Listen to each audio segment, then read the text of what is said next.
Kasama talaga ang mga cards kapag nag-celebrate ng special occasions ang mga British.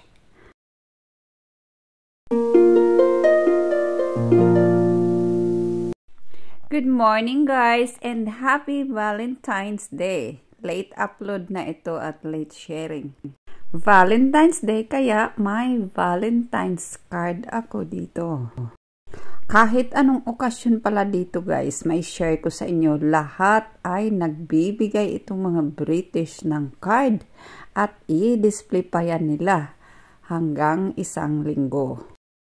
So, ito na yung card na binigay ng asawa ko. At binigyan ko rin siya ng card. Yan na ang nabili ko na card para sa kanya. Bukod pala sa mga cards, may mga kasama pa yan na mga regalo like flowers, chocolates, or kahit anong mga naisipan nila na ibigay ng kanilang mga asawa or mga mahal sa buhay. Ito naman yung binigay ng asawa ko kasi alam niya na ito ang favorite ko na pies. At saka, noon ko pa siya sinabihan, huwag bumili ng flowers kasi masayang lang, malanta at itatapon. Kasi Valentine's Day, di daw ako magluluto ng dinner. Lalabas kami at bibili ng pagkain. O sige guys, samahan nyo kami parang makita ninyo yung kagandahan ng lugar na puntahan namin. Kahit hindi masyadong espesyal yung pagkain na bibilhin namin. Keep on watching!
Last dumating na kami dito guys. Bibili asawa ko ng fish and chips. Yan ang treat namin ngayong Valentine's Day. Ipapakita ko sa inyo mamaya. Dito ako nanghintay sa sasakyan. Kaya maraming dumadaan at ang ingay. Yan. Papakita ko sa inyo.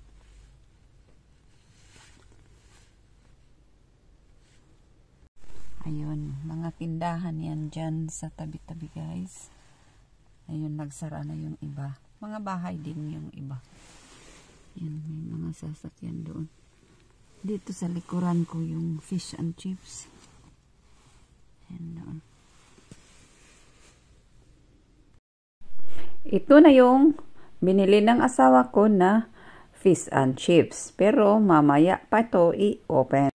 Sa sasakyan lang kami kakain pero maghanap muna kami ng magandang pwesto na may magagandang view.